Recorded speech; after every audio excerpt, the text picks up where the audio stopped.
you wanted the best, you've got the best podcast. The hottest podcast in the world. The Chris Voss Show, the preeminent podcast with guests so smart you may experience serious brain bleed. The CEOs, authors, thought leaders, visionaries, and motivators. Get ready. Strap yourself in. Keep your hands, arms, and legs inside the vehicle at all times, because you're about to go on a monster education roller coaster with your brain. Now, here's your host, Chris Voss. I'm Moses Voss here from thechrisvossshow.com. There you go, ladies and gentlemen. Our latest things that makes official. Welcome to 16 years of 2,300 episodes of the Chris Voss Show. The CEO, the billionaires, the White House presidential advisors, the governors, the congressmen, all the wonderful, smart people, Pulitzer Prize winners, the great authors, the great minds, the great entrepreneurs who come with you on the show and share their journeys, their lessons of life, and their stories. And stories, as I always say on the Chris Voss Show, is the fabric of our lives. Because without it, I don't know, without the idiot stories I would have, who would I be?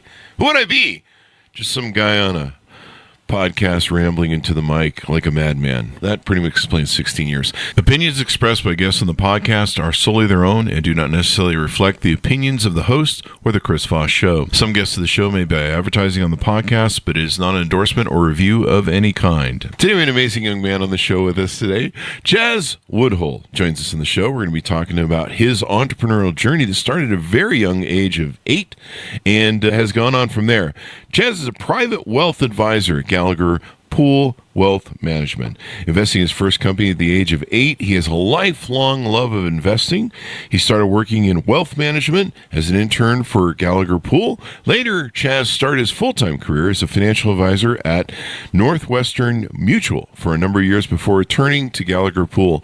He is an accredited investment fiduciary and certified exit planning advisor. He's focusing on helping clients manage their goals by building a strategic plan in order to grow, preserve, and transfer wealth.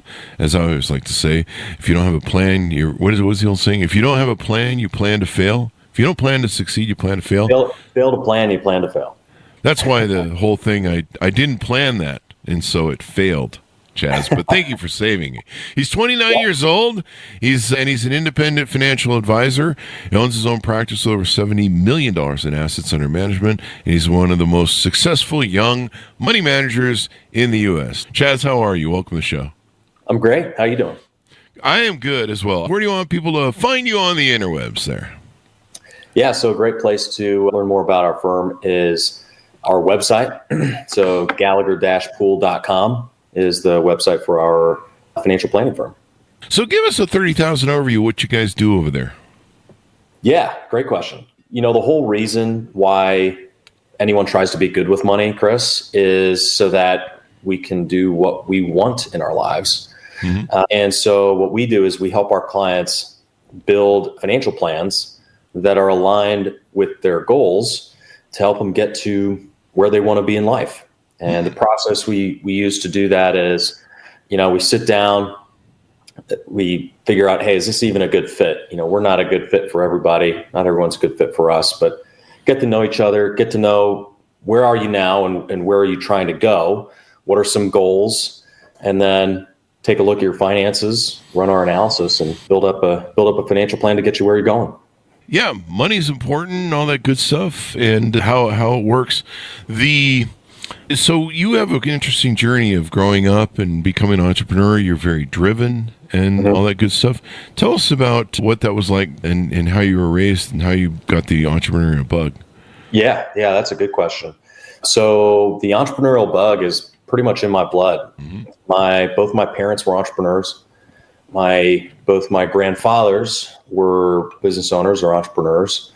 Cousins, siblings, aunts, uncles who were entrepreneurial way back. So it's just kind of the way I was raised, sitting around the dinner table, listening to my mom and dad talk about the business, what's going on, how are sales, how's this person? And, so I just got to grow up around it. And I like to say I have a strong streak of juvenile delinquents, and I do not being told what to do. Child? Third. Yeah, Third. I'm the youngest. Yeah. But I always knew I wanted to do something on my own. So yeah, that's kind of how it started. And so tell us about your journey. How did you end up in the financial field? Why'd you pick that field to go into, and all that stuff? And how did you arrive to where you are now? Yeah, that's another good question. So it really started when I was 7. I was working for my grandma in her garden, and she was paying me 25 cents an hour. I was like, Gigi, what gives? I can't do anything with 25 cents. And so she said, if you want to learn how to make money, learn how to invest. And I said, what's that? And she sat me down and told me about Warren Buffett and Berkshire Hathaway. And there was this guy out in Omaha who sits and reads all day and makes millions and millions of dollars a year. Oh, wow. And it blew my mind as a kid. So I started to learn all about it.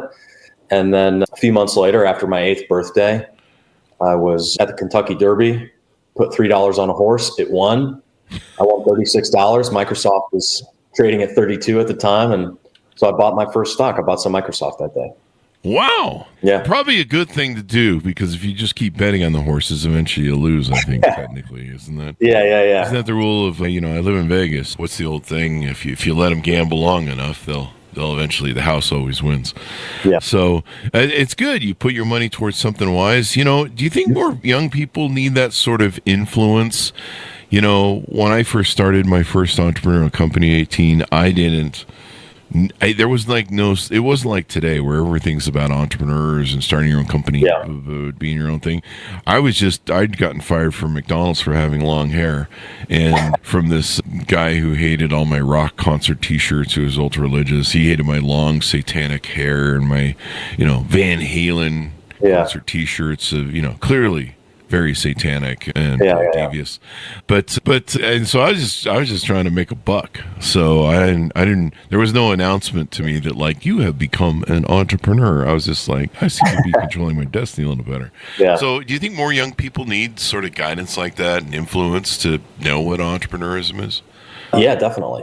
Yeah, I think so. I was really lucky, and I say this all the time, but I was particularly lucky because I had a grandmother who knew about investing and who taught me about it. I had parents who were entrepreneurs, and they never sat us down and said, "Oh, here's a balance sheet." But just being around them was a lesson in and of itself. And a lot of people don't have that, and they used to teach in many schools across the U.S. in what was called civics class. They used to teach basic financial literacy. How to pay taxes, how to balance a balance sheet. And they don't do that anymore. Yeah. And, in the world, if we want to have as much agency over our lives as possible, if we want to be successful, then we have to know the basic ingredients for finances. We have to understand how businesses work, how money works. And it's not super complicated, but that information isn't readily out there, and young people definitely should have more access to it. Definitely more influence, know what it is, know the benefits of it. I think we're going to see a lot of entrepreneurs and growing in the next few years. It seems like with AI, there's a lot of people that are going to be losing jobs and being moved out of stuff. I've been seeing my coder friends kind of starting to freak out in Silicon Valley, because they're like, hey, it's going to make us, there's writing code now, so we have some issues. Yeah. I'm seeing people on X write complete programs with AI in the matter of a few hours. Yeah, I can probably pull it off, and I'm an idiot. It's unbelievable. These people are writing complete programs and having a finished business with a marketing plan, identifying strengths and weaknesses or pain points in their target audience within a few hours, with a finished product ready to go to market. It's unbelievable. That is, it's just crazy.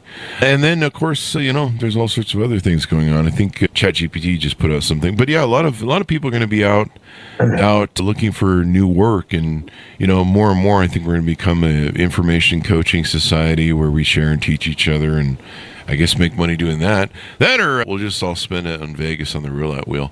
Now, it says here that you're super driven, and I find this very interesting.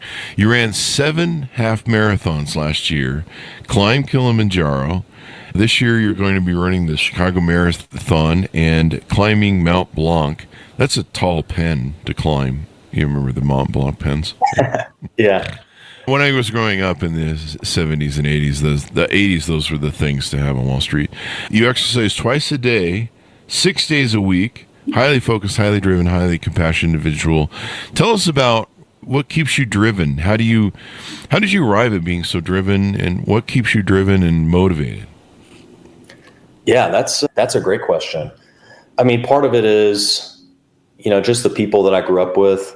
I really admired and still do. My grandparents, they're all passed away, but, I admired them. My parents, family, friends, and I just really looked up to them in a lot of ways. And so I wanted to be the best version of me I could always be. I've always been competitive. I don't know if that's a gene or what, but I've had that competitive bug my whole life. So I've, for the longest time, as long as I can remember, I've always wanted to be really great at whatever I do. Mm-hmm. And recently, through, just a process of self-discovery, I realized that the best thing I can do, the best way to channel my competitive spirit, is to be the best version of me that I can be. And to be the person that I would have looked up to 5 years ago. And so that's really just a part of who I am. And it's part of my core values. I did a values assessment. Personal growth is my number 3 top value. Mm-hmm. So I'm just always pushing to try to be better in every way for myself and for others. Good for you, man. It's good to be driven and take care of yourself, especially early in life. I wish I'd done more of that when I was 29. Life is long, but it's also really short. It really catches up to you. Yeah. And once you start slacking, you can wake up one day and 10 years have gone by and you're like, I should get to the gym. And you don't want to be that person, trust me. No. Because I did that. There's a lot of entrepreneurs who make the mistake that they put their health second, and they're like, I'll eat the shitty food and not exercise and sit at the desk and just work to build this business. And then, it takes a toll on your body. Yeah. Just being an entrepreneur and running a company and stuff like that. So let's get back to, go ahead. I was going to say, think about the story of Brian Johnson, that biohacker is trying to live forever. Oh, that guy.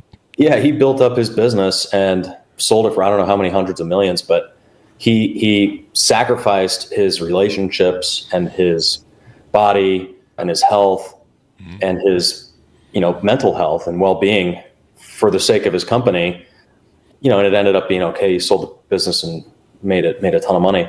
But yeah, I think it's kind of 7 habits of highly successful people. You got to do what's most important first. Mm-hmm. And what's most important is taking care of yourself so that you can have the energy to then go out into the world and show up as your best self in your business and in your relationships. It affects your state of mind. It affects your mindset. It affects your health. If you feel good, you work good, you do good.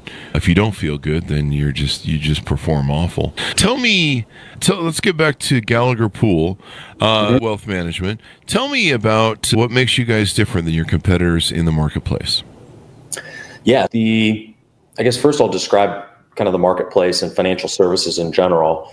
I believe that the way most big companies tell people to invest, they do that for 2 reasons. 1, it's easily saleable. And 2, they know they're not going to get sued. So, these companies, the financial services industry exists, to make money. A lot of these BlackRock, Vanguard, these massive companies, they exist to make money.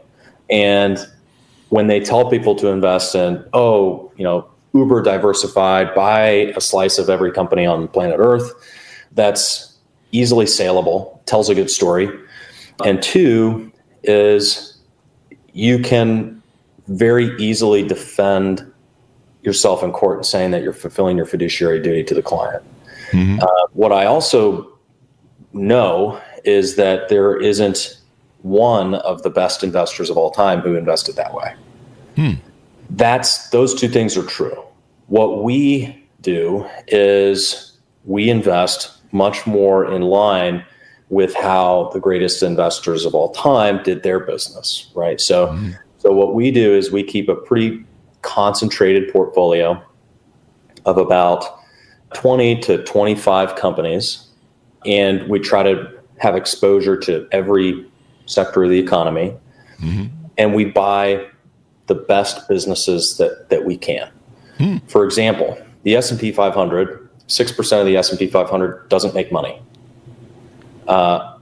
Almost 20% of the S&P 500 are companies that have over 100% debt to equity ratio, meaning they're more debt than they are shareholder equity. Wow. So we don't want to invest in companies like that. We invest in companies that have great balance sheets, competitive advantages, good revenues. And the other thing that really sets us apart is if you go to pretty much anyone, they're going to say, hey, you need U.S. exposure, you need international exposure. Like I said, you need to buy a slice of every business on earth. We don't think like that. We think like business owners. Chris, if you own Coca-Cola, okay, financial services industry is going to tell you Coca-Cola is they'll put it in a box. They'll say it's a large cap domestic company, big company located in the U.S. When we look at it, we say, yeah, it's a big company and its mailbox is located in Atlanta, but over 2/3 of its revenue comes from outside the U.S. Oh, really? Wow. Yeah. Yeah. Coca-Cola bought almost every non-alcoholic brand in India. and it's a very smart move. And then they're allowing those local India managers to use their knowledge of the economy, local economy, to expand their product base. So if I have a share of Coca-Cola, I know that 2/3 of every bit of revenue comes from outside the United States. That's international exposure. I forget what percentage it is of the S&P 500, but I think it's over 20% of the revenues in the S&P come from outside the United States. So we believe that's international exposure because it is. And the financial services industry believes, oh, no, that's not international exposure. You need Novo Nordisk in Denmark to have international exposure. Even though most of Novo Nordisk, who makes Ozempic, sells their products in the United States. Yeah. We just think about things differently, and we approach investing from the mindset really more of business owners. You want results. It's hard to, you really have to look at some of these companies that have multi-global international fingers in all the pies and stuff, and the true value there. And so now for investors that might be out there listening on LinkedIn or the places that we post this, do they need to be accredited investors to invest with you? What's the minimum sort of investor portfolio profile that you're looking at? Yeah, that's a great question. No, they don't need to be accredited investors. Typically when we work with people, we're going to work with people who have, over $250,000 of investable assets. That being said, I work with many younger families and younger couples who are starting out, and obviously they're not going to graduate from college with $250,000 in their pocket. But the biggest requirement that we have, Chris, is that the people we work with need to be coachable and good people who are fun to work with, because life's too short not to work with good people. Yeah. Yeah, you definitely have to get along with your clients. You've got to have some clients that respect your work and you respect what they do and stuff. And, there's those clients out there that are kind of funky. But do they need to have a minimum amount of investment? Is there a minimum requirement to invest? No. Okay. No, right. There's no technical minimum. Like I said, we really try to work with most people above 250, but technically there's no minimum. Independent private wealth management firm. So it sounds like maybe you guys take a look at your customer base, your clients, as, getting to know them, help them with their future, and hopefully they'll grow with you guys. Yeah. Mm-hmm. Yeah, exactly. And that's how we run our business, and it's also how our fees are structured. So we charge typically 1% on assets under management, and that's a flat 1%. We typically will pay for all other costs of doing business. Mm-hmm. But what that means is that as our clients make more money, we make more money. So our incentives are really well aligned. And yeah, when we get to grow with clients and they get to buy their first house or buy an engagement ring or retire, it's really cool to be able to sit down with somebody over Zoom or at their kitchen table and, personally congratulate them on retiring and let them know that they're going to be okay. Yeah. And that's a concern for a lot of people. I think I read that most millennials right now don't have a healthy retirement. Some Gen Z, or did I say Gen Z, or some Gen Xers? And then, of course, Gen Z has to start planning for that sort of stuff in their lives. It's always fun. Plan for your retirement. You're like, I'm 20 and I'm just trying to make a buck. Yeah, I don't know if you want to talk to us about that, why the importance of planning for retirement and all that stuff is important. And I don't know, here's a good question. Is it ever too late to start investing in these things? Because I know some people that are really probably behind the eight ball with what they've been spending a lot of money on Target and Amazon, evidently. That's their main portfolio. Yeah. So no, it's never too late. Even if you start the day you retire, trying to squirrel away a few bucks, retirements typically are 20, 30 years. Yeah. So it's never too late, but it's critically important. I say this a lot. There's basically three main ingredients with growing wealth. Okay. There's how much you put away and save, how you invest those savings, and for how long. Okay. So out of those three, by far the most powerful is how long. Time is the only thing that we cannot replicate in any way, shape, or form when it comes to building wealth. And something I use to illustrate this is if you take a 20-year-old and Roth IRA, for those who know Roth IRAs, you can put $7,000 a year currently into Roth IRAs. So let's say you take a 20-year-old and that 20-year-old puts $7,000 a year, okay, until they're 27, and then stops. That person who started at 20 is going to have more money at retirement than the person who started at 28 and put $7,000 a year into that account for the rest of their lives. Wow. So getting started early, the best time, I stress this, the best time to get a hold of your finances and to start investing is 5-10 years ago or yesterday. And the second best time is today. And that's, you really should have some urgency around it. Have some urgency around it. Retirement's important. Planning for the future is important. I remember years ago, I was day trading during the .com boom and making a lot of money. And then I go to work and make a lot of money. And my business partner that I'd had for, I think, 10 years or 13 years or 12 years at the time, I asked him what he was doing with all this money we were making. I go, what are you doing with the money? Because I'm investing it over here. You want me to show you what I'm doing? Mm-hmm. And he had bought hundreds of Franklin Mint plates. I don't know if you remember the back of magazines used to have this thing called Franklin Mint. You might be too young for that, being 29.